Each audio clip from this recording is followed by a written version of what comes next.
Hi, my name's Phil. I like talking about politics, and in this video I'd like to discuss the way the Brexit narrative may be seeing a shift in direction following Tory MP Tobias Ellwood's statement last week that we should, rejoin the single market. And will we start to see more Brexiteers move into this position? Why might they do that? And will Labour need to make sure that they are ready to move on this as well? But first, if you'd like to be notified of daily news and politics, please subscribe to the channel and click the bell notification icon. So I talked about the rather bold comments from Tory MP Tobias Ellwood last week about joining the single market. Now, I'm not going to go over the same ground, but there has been an interesting reaction. The first was the predictable backlash from Brexiteers, especially those in the Tory party. So many MPs coming out to disown the comments saying Ellwood is quite wrong, but of course he isn't. And I'll explain why I believe a lot of Tory MPs will be thinking about a route back to the single market right now. But I want to pick on an article that one of the architects of Brexit, Daniel Hannan, wrote for The Telegraph on Saturday, I think it was. Hannan was one of the Brexit campaigners who insisted that we would not be risking our place in the single market by leaving the EU. I'll say one of them, all of the Brexit campaigners said that. But unlike some of the other Brexiteers who changed their minds the second the result came in, people actually thought that Hannan genuinely didn't want the hard Brexit, that he would campaign for the softer route. So in a sense, it doesn't seem odd for him to write an article which begins with the line, and I quote, "Staying in the single market or large parts of it would have saved us a lot of trouble." Now, ignore the nonsense about large parts of it. This is just what Brexiteers do to try and avoid looking like muppets when they U-turn. We need to join the single market. We should never have left. He knows it. So too do the Tory MPs currently attacking Ellwood for his suggestion to rejoin.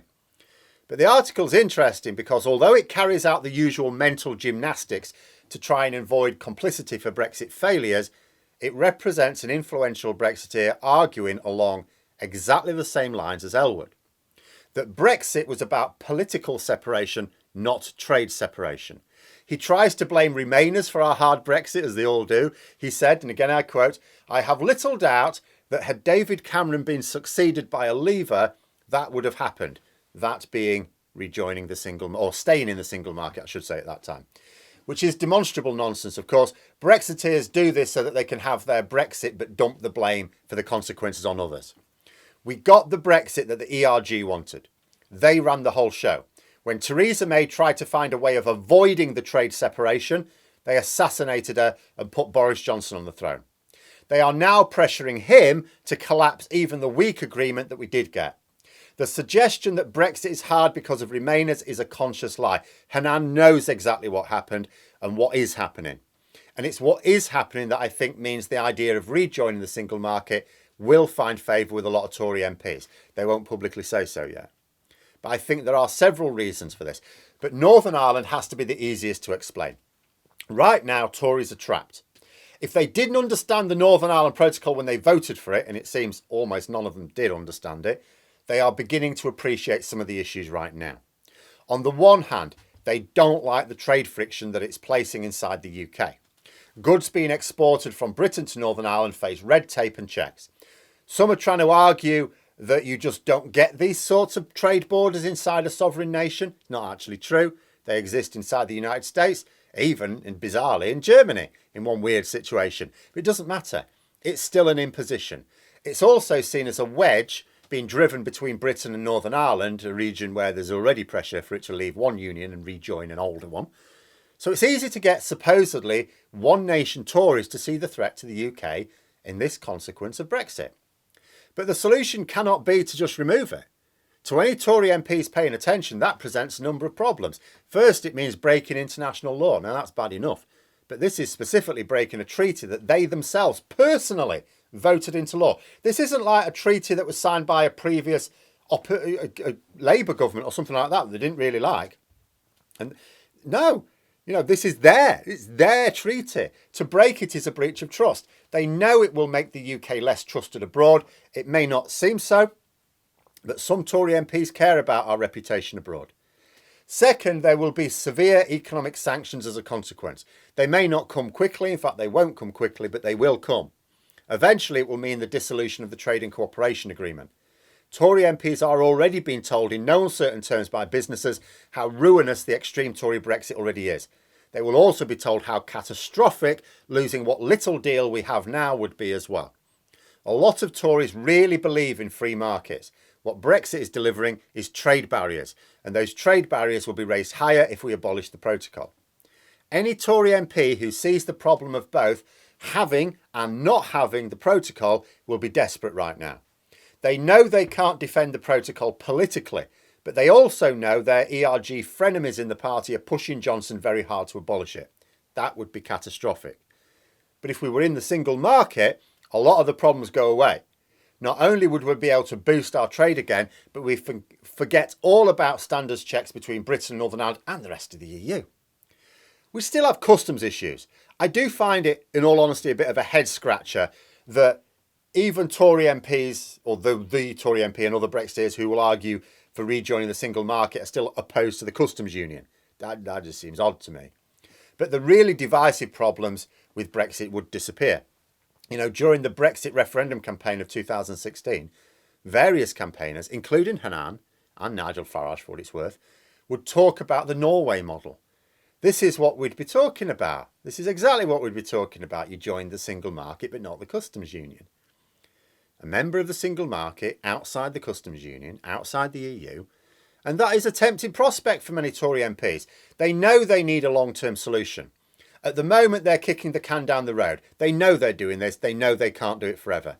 The protocol is not a long-term solution for them because it conflicts with their ideology.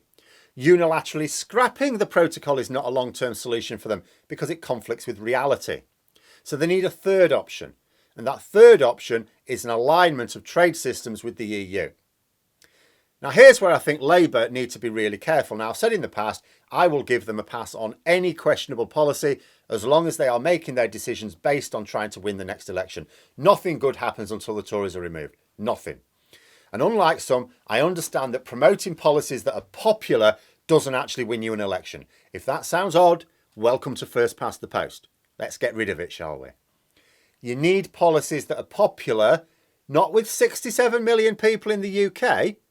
They don't decide the election, but with 250,000 undecided voters in your target marginal constituencies. Those are the people that matter. Those are the people you need to appeal to.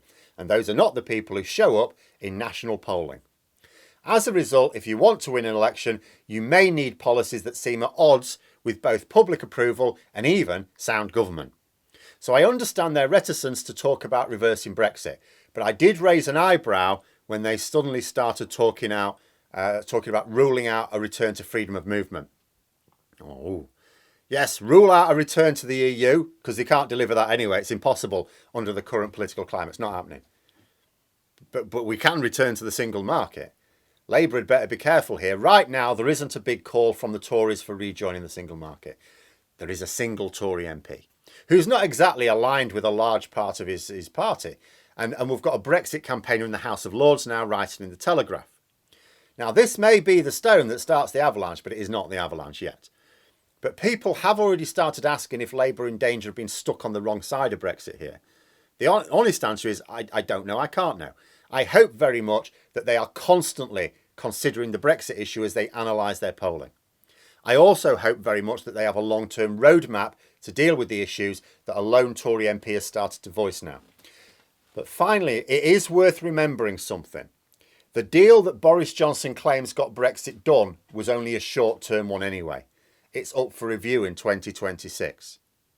So no matter how the current implosion of the Tory party plays out, we are going to have a general election before that time.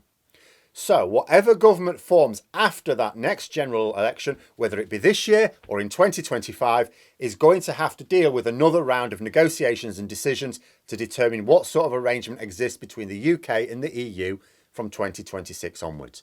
The whole thing comes back again. This nonsense about Boris Johnson saying we got Brexit done, absolute nonsense. We're back at the negotiating table in 2026. Simple as that. Labour know this. And although they'll be focused on winning the election as they need to be, they will also inevitably be considering what they would want to do if they were in power when this deal comes up for review. Keeping it as it is not part of their plan. We know that because they've been critical of the current deal for being too thin. So they want to beef it up. But how much will they beef it up depends on the politics. and the politics is very likely to change a great deal by then. We've only been out of the single market for a year and a half. We've already had a Tory MP, albeit a Remainer, calling for a return to the single market, as well as supporting a pro-Brexit paper. Now consider the trajectory by 2026, several more years. But those are my thoughts. Let me know yours in the comments below. Hope you found the video interesting. If you did, please click the like button, maybe even click on the join button if you'd be interested in memberships. And until next time, I'll see you later.